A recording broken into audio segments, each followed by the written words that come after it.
Bismillahirrahmanirrahim. Wasailul muhafadati 'ala al-bi'ah. Parang mga paraan, mga daan sa pagprotekta, pag-aalaga ng environment.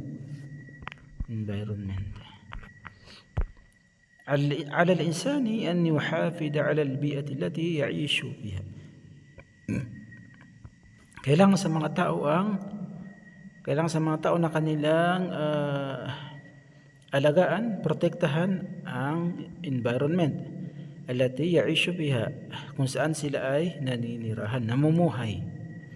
Wa alla yufsiduha, at wag nila itong sirain. Liannaha min a'dami ni'amillahi 'ala 'ibadi, dahil katotohanan siya ay min a'dami ni'amillah, kabilang sa mga pinakamatataas, pinakamalalaking biyaya ni Allah sa kaniyang mga alipin 'ala ibadihi. Bikasirin min biladil alam al-yawm munazzamatun, wa bikasirin min bilad, at karamihan sa mga bayan, mga lugar, mga bansa sa mundo, al-alam, al-yawm, ngayong today, sa panahon ngayon, munazzamat, may mga organisasyon tad'u ila al-muhafadati 'ala al-bi'ah, na kanilang in-invite, isinusulong ang pagprotekta sa environment, parang kalikasan, bi'ah. Wa taqumu tilka al-munazzamat bi'a'malin 'adidatin minha, at nagpapatayo, wa taqumu tilka al-munazzamat, ang mga organisasyon na yon, bi'a'malin 'adidah, ng maraming mga work, a'mal, maraming mga trabaho, work. Minha, at kabilang dito ang bayanu akhtari talawusil bi'ah 'ala al-insani wal hayawani wan nabat. Bayanu akhtar, ang pag-explain, pagpapaliwanag, paglilinaw ng akhtar, ng kapinsalaan ng talawusul bi'ah, ng pagpollution sa environment. Ang environment na may pollution, talawusil bi'ah. Ang kadilikaduhan nito sa al-insani, sa mga tao, wal hayawani, at saka sa mga hayop, at saka sa mga halaman, nabat. Wa muraqabatul hukumatil wal muassasat, at ang muraqaba, yung pagtingin, pag-monitor, pag-observe ng gobyerno, yung hukumat, wal muassasat, na at saka ang parang pundasyon, important foundation ng government foundation, allati tufsidul bi'ah. Kailangan nilang bantayan, muraqaba, ang mga nakakasira sa kalikasan, nakakasira sa environment, tufsidul bi'ah. Wa dhikru wasailil muhafadati 'ala al-bi'ah, at ang kanilang pagpapaalala sa mga means, mga paraan ng pagprotekta, pag-aalaga sa kalikasan, sa environment. Min wasailil muhafadati 'ala al-bi'ah, at kabilang sa mga means, mga daan ng pagprotekta sa environment ay allati yad'u ila ilayha al-islam, ay yung yung dinada'wa, in-invite ng Islam. Garsul ashjar, ang pagtatanim ng mga puno. Garsul ashjar, pagtatanim ng mga puno. Min al-khata'i, at kabilang sa mga kamalian, ihraqul ghabat, ang pagsunog sa kagubatan, mga kagubatan. Kama yahdusu fi ba'd al-bilad al-an, katulad ng nangyayari sa ilang mga lugar, ilang mga bansa ngayon.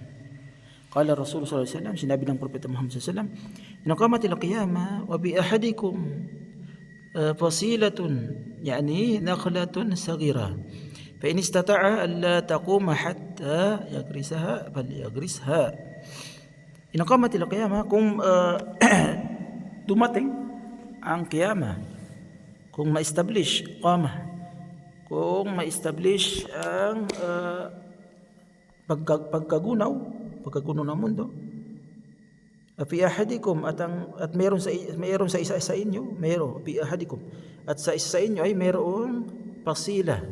Sabihin na pasila ay naklatun sagira. Ang nakla ay puno ng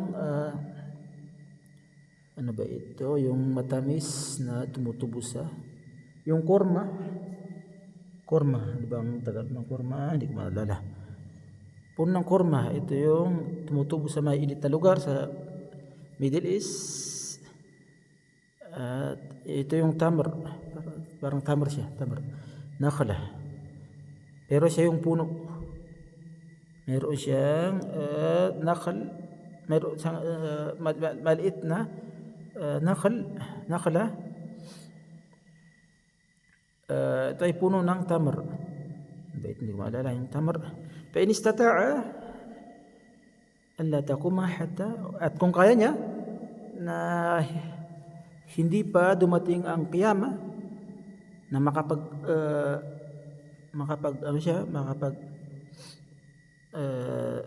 patubo ng halaman, yagrisha, mapagtanim siya, palyagrisha, ay magtanim siya. Ibig sabihin, kung kaya niyang magtanim, meron siyang mga buto, at kaya pa niya magtanim bago ang qiyamah, ay magtanim na siya ng mga itatanim niya. Wa yatlubu hadal hadisu min al-insan, at hinihingi ng hadis na ito mula sa mga tao na an yazra al-ard, na magtanim sa lupa, wa yaj'alaha khadra, at gawin itong green, khadra, ibig sabihin ay madamo, green. Wa hadhihi min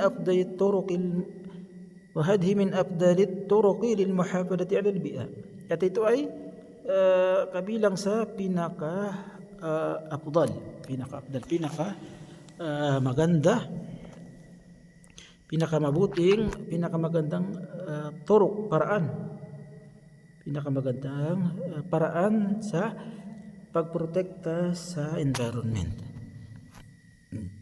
wa himayatiha min at-talawus, at ang pag-aalaga dito mula sa pollution, yung pagtatanim daw. Wa min wasail al-muhafadati 'ala al-bi'ati aydan, at kabilang din sa mga means, paraan ng pagprotekta sa environment ay adamul israf, istihlak al-ma, ang pag-iwan sa pag-israf. Yung israf ay extravagant, yung sobrang paggamit ng tubig, istihlak, sobrang paggamit ng tubig. Bikhasatin idha amilna anna al-ma'a al-'adaba qalilun 'ala al-ard, especially idha alimna, kung alam natin na anna al-ma'a al-'adab, na katotohanan ang tubig na matamis, adab, qalilun 'ala al-ard, ay maliit lang sa ang nasa lupa. Wa tuwajihu kasirun min ad-duwali azmatan bil miyah, at humaharap ang karamihang mga bansa, kasirun min ad-duwal, azmatan bil ma, ng crisis sa tubig. Wa tuaddi qillatul miyahi fi baladin ma, at naglilid ang qillatul ma, ang pagkunti ng tubig, fi baladin ma, sa mga bansang nabanggit, ila taqlili ziraati, tungo sa pagliit ng ziraati, ng mga farm, pagliit ng mga sakahan, wasinaati, at saka mga sinaa, mga factory doon. Waqad tuaddi azmatul miyahi fil alami ila hurubin bayna ad-duwal, at katotohanang naglilid din, tuaddi, Naglilid ang azmatul ma, ang crisis sa tubig, fil alami ila hurubin bayna dul. Naglilid ang crisis ng tubig sa mundo tungo sa hurubin, pagdidigmaan bayna dul, sa pagitan ng mga bansa. Wali ahammiyati alma, at ang kaimportantihan, kabilang sa kaimportantihan ng tubig ay painal Islam yanha anil israf fihi fi kulli shay, ay katotohanan ang Islam ay pinagbawal niya anil israf, ang pag-israf, ang sobrang pagsusobra. Ang israf ay yung ibig sabihin, kumain ka tapos hindi mo naman inubos, kahit kaya mong ubusin ay tinapon mo, yun ang israf. Kahit bibili ka ng sobra sa makakain mo, hindi mo naman maubos. At pinagbawal ng Islam ang israf sa lahat ng sa lahat ng bagay. Kahit yung pagkain, bawal yung sobrang pagkain. Hatta fil ibadat, hanggang sa mga ibadat. Sabihin ay bawal din ang pag-israf sa mga ibadat. Assalamualaikum warahmatullahi wabarakatuh.